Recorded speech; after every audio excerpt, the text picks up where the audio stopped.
नमस्कार दोस्तों, मैं सरोज पांडे।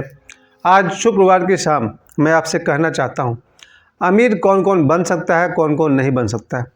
अमीर बनने के लिए सबसे पहले चाहिए प्रतिभा।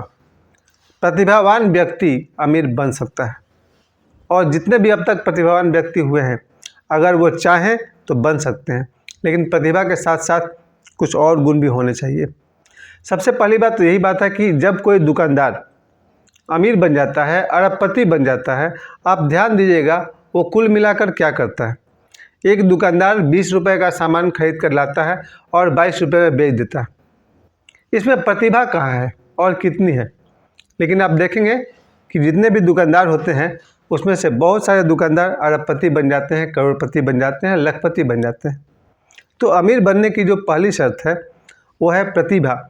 लेकिन मैं जहाँ रहता हूँ लोकोवेरा पाथरडी में, मैंने बचपन से सैकड़ों आदमी को देखा है जो सिर्फ जिनकी चाय की दुकान है और उन्होंने चाय बेच करके इतने पैसे कमाए कि बढ़िया घर बना लिया और बहुत ही अमीर बन गए। तो यानी कि जितने भी दुकानदार होते हैं, बड़े से बड़े सेठ के दुकान में प्रतिभा क्या है। अगर कोई बड़ा सा मॉल भी है, कोई बड़ा सा दुकान है, होलसेल की दुकान हो या कुछ भी है, उसमें उनको करना क्या है, कोई सामान 100 रुपये में ख़रीदना है और 150 में बेच देना है। इसे आप प्रतिभा कहेंगे? इसमें कितनी प्रतिभा है। लेकिन जितने भी प्रतिभावान व्यक्ति हैं, अगर वो चाहें तो अमीर बन सकते हैं। और हमारे सामने सबसे बड़ा उदाहरण मेरे गुरु ओशो हैं, जिनके पास 96 रोल्स रॉयस कार थी। आप सोच सकते हैं ऐसा कोई व्यक्ति धरती पर मुश्किल से होगा जिसके पास 2, 4, 5, 10 रोल्स हो।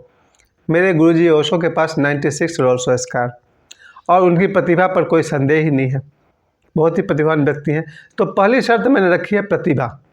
प्रतिभा होनी चाहिए। वैसे हम लोग रामायण में पढ़ते हैं कि रावण की लंका सोने की थी, लेकिन रामायण में ये तो नहीं लिखा है कि राम जी की अयोध्या सोने की थी। क्या था रावण जी के पास? रावण के पास थी प्रतिभा। और जो दूसरा गुण मैंने आज जोड़ा है वो है साहस। जिन्होंने साहस किया वही अमीर बन पाए। दुकान भी खोलना हो तो साहस चाहिए, क्योंकि लोग आपसे कहेंगे पता नहीं चलेगा कि नहीं चलेगा। आपका अपना मन कहेगा पता नहीं मेरा दुकान चलेगा या नहीं चलेगा, यहाँ पर कस्टमर आएंगे या नहीं आएंगे। जितने भी बिजनेसमैन आज तक हुए हैं, सारे बिजनेसमैन के साथ ये रिस्क रहता है कि उनका बिजनेस चलेगा या नहीं चलेगा। जिन्होंने साहस किया उन्होंने पैसे कमाए। चाहे जितने भी है, रियल एस्टेट के बिजनेस में देखिए, ज़मीन खरीदना है और उसे बेचना है, साहस की ज़रूरत है। अगर साहस ना हो तो आप बड़ा बिजनेसमैन या अमीर व्यक्ति बन ही नहीं सकते हैं। तो पहला गुण मैंने आपसे कहा प्रतिभा होनी चाहिए, दूसरा गुण मैंने कहा कि साहस होनी चाहिए, और तीसरा गुण जो मैं कह रहा हूँ अमीर बनने के लिए वो है धूर्तता, चालाकी। जो व्यक्ति धूर्त होते हैं, चालाक होते हैं, वो भी अमीर बन जाते हैं। हालांकि बाद में उन्हें हो सकता है उनके जीवन में शांति का अभाव हो जाए, क्योंकि पिछले एक सप्ताह से मैं अखबार में पढ़ रहा था, ऐसे ऐसे लोग का खबर था, पूरे इस सप्ताह का खबर था कि किसी व्यक्ति के पास 200 करोड़ 300 करोड़ रुपए छापामारी में मिले। अब उनका क्या बिजनेस था, क्या करते थे, डिटेल तो आप लोगों को बताना जरूरी नहीं है। लेकिन वैसे व्यक्ति जिन्होंने 200 करोड़ 300 करोड़ रुपए कमाए, प्रतिभा के बल पर तो नहीं कमाए हैं, धूर्तता के बल पर कमाए हैं किसी भी तरह से। यानी कि धूर्त व्यक्ति भी अगर चाहे तो इसका धन लेकर के, उसका धन लेकर के, कुछ धोखेबाजी करके, कुछ गलत काम करके धन कमा सकते हैं। आप समझ सकते हैं दुनिया में जितने भी लोग होंगे, अमीर से अमीर लोग, उनमें से आधे तो जरूर होंगे जो न तो प्रतिभा के बल पर अमीर बने हैं और न ही किसी साहस तो है। धूर्त बनने के लिए और गलत काम करने के लिए बहुत साहस की ज़रूरत है। जितने भी लोग गलत काम करके अमीर बने हैं, साहस तो है। साहस नहीं होगा तो फिर अमीर नहीं बन सकते। अमीर बनने की जो पहली शर्त मैंने रखी है प्रतिभा, टैलेंट होनी ही चाहिए। दूसरी बात मैंने कहा साहस, और तीसरी बात मैंने कहा धूर्तता और चालाकी। बहुत सारे लोगों को मैं जानता हूँ जिन्होंने गलत काम करके, दूसरे का धन हड़प करके, किसी किसी तरह से येन केन प्रकारेण अमीर तो बन गए। ये अमीर बनने की मैंने 3 बातें आपके सामने रखी, प्रतिभा, साहस और धूर्तता। और एजुकेशन को मैं नहीं ले सकता हूँ, क्योंकि बहुत सारे एजुकेटेड आदमी को मैं जानता हूँ जो पढ़े लिखे तो हैं, अमीर नहीं है। मुश्किल से कोई ट्यूशन पढ़ाता है, कोई टीचर बन गया है, कोई प्राइवेट स्कूल का टीचर बन गया है।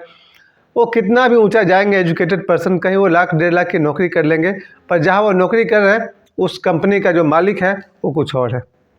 आप किसी भी बड़े कंपनी में काम कर रहे हैं, एजुकेटेड आदमी को बस एक नौकरी मिल सकती है, चाहे वो 2000 तनख्वाह हो या 2 लाख सैलरी हो। इससे ज़्यादा मैं एजुकेटेड आदमी को नहीं मानता हूँ कि वो अमीर बन जाएंगे। हाँ, पैसे से पैसे कमा सकते हैं, वो अलग बात है, फिर उसमें वही गुण चाहिए होगा, प्रतिभा चाहिए होगा या साहस चाहिए होगा। अन्यथा मैं एजुकेटेड लोग को नहीं मान सकता हूँ कि वो लोग कोई बहुत बड़ा अमीर बन जाएंगे। एजुकेशन से नौकरी मिल सकती है या अपना कुछ इस्टेब्लिश कर लेंगे। एजुकेशन में अगर आपने प्रतिभा जोड़ दिया, अगर आपने साहस जोड़ दिया, अगर आपने धूर्तता जोड़ दिया तो अमीर बन सकते हैं। और अंतिम बात मैं कहूँगा आध्यात्मिक। आध्यात्मिक व्यक्ति अमीर नहीं बन सकता है, क्योंकि आध्यात्मिक का वास्तविक अर्थ होता है जो अपनी आत्मा में आत्मा की खोज करता है, जिसका ध्यान पूरा का पूरा। जो व्यक्ति धार्मिक पाठ करेगा, रामचरितमानस का पाठ करेंगे या वेद पढ़ेंगे, वो अमीर कैसे बन सकते हैं? उनकी तो खोज ही है ईश्वर की खोज या स्वयं की खोज या शांति की खोज। आप जो खोजेंगे आप वही बनेंगे। और मैंने बाकी जिन लोगों की बात की, उन लोगों ने धन ही खोजा तो धन पाया, है ना। बहुत पुरानी वो कबीर साहब की बात है, जिन खोजा तिन पाइया। जिन्होंने खोजा उन्होंने पाया। मैं तो ये कह रहा हूँ कि जिन्होंने जो खोजा वही पाया। हर व्यक्ति जो सुबह से शाम तक पैसे का ही सोच रखता हो, वो कहते हैं ना, कहावत है हाय पैसा हाय पैसा। जो लोग पैसे के लिए हाय तौबा मचाए हैं वो पैसा कमाएंगे, लेकिन आध्यात्मिक व्यक्ति वो कैसे पैसा कमा सकता है? उसकी तो खोज ही यही है, कैसे उसे प्रभु श्री राम मिले, कैसे उसे भगवान हनुमान मिले, कैसे उसे ईश्वर का ज्ञान हो, कैसे वो मन से मुक्त हो। यानी कि समाधि, ध्यान, धारणा जिनकी खोज है वो अमीर नहीं बन सकते हैं। लेकिन जो व्यक्ति आत्मा को पाते हैं और कहते हैं ना विष्णु भगवान का साक्षात्कार करना, और विष्णु भगवान की पत्नी कौन है? लक्ष्मी। अध्यात्म में कहा जाता है कि विष्णु भगवान की पत्नी है लक्ष्मी। तो जो व्यक्ति अध्यात्म के द्वारा अपनी आत्मा तक पहुंच जाता है, पूरी सृष्टि उसकी सेवा में लग जाती है। अंततः आध्यात्मिक व्यक्ति ही सबसे बड़ा अमीर हो जाते हैं। बात अपनी मैं पूरी कर रहा हूँ। अंत में फिर मैं भगवान राम और रावण की बात पर बात पूरी करूँ। अगर रावण के पास सोने की लंका थी, अगर रावण के पास पुष्पक विमान था, जो कि था ही, अगर की कोई ज़रूरत नहीं है, रावण के पास सोने की लंका थी, रावण के पास पुष्पक विमान था, तो फिर भगवान राम के पास क्या था?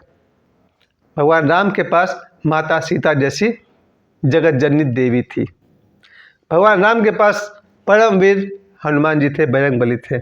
और भगवान राम के पास इतने सारे पुण्य हैं कि आज 10,000 वर्षों तक हम सब उन्हें प्रणाम करते हैं। तो कुल मिला के अंत में आध्यात्मिक गुरु ओशो के पास जितना 96 मैंने रोल्स रॉयस की बात की, इसके अलावा 64,000 एकड़ में जिनका आश्रम रहा हो, आज भी प्रतिदिन उनको करोड़ों लोग यूट्यूब पर सुनते हैं, पता नहीं उससे कितना पैसा आता होगा। कुल मिलाकर सबसे ऊपर कौन हुए? आध्यात्मिक व्यक्ति। मेरे जो गुरु हैं आध्यात्मिक गुरु बाबा बागेश्वर, क्या देख कर लगता है आपको? सॉरी, वो अमीर है या नहीं है? है। अल्टीमेटली मैं यही कहूँगा, जो आध्यात्मिक है वही सबसे बड़ा अमीर है। आशा करता हूँ आप सभी को बात समझ में आ गई होगी। अमीर बनना है, आप में प्रतिभा होना चाहिए, आप में साहस होनी चाहिए, आप में धूर्तता होनी चाहिए, चालाकी होनी चाहिए, आपके अंदर एजुकेशन होना चाहिए, और आपके अंदर में अंततः आध्यात्मिकता होना चाहिए। या तो सभी गुण आप में हो या 2-4 हो, लेकिन एक गुण जरूर होना चाहिए, अध्यात्म। जीवन में शांति है तो सब है। नोट, करेंसी, सोना चांदी धन है, पर सबसे बड़ा धन शांति है, ईश्वर है। मुझे समय देने के लिए आप सभी को बहुत बहुत धन्यवाद।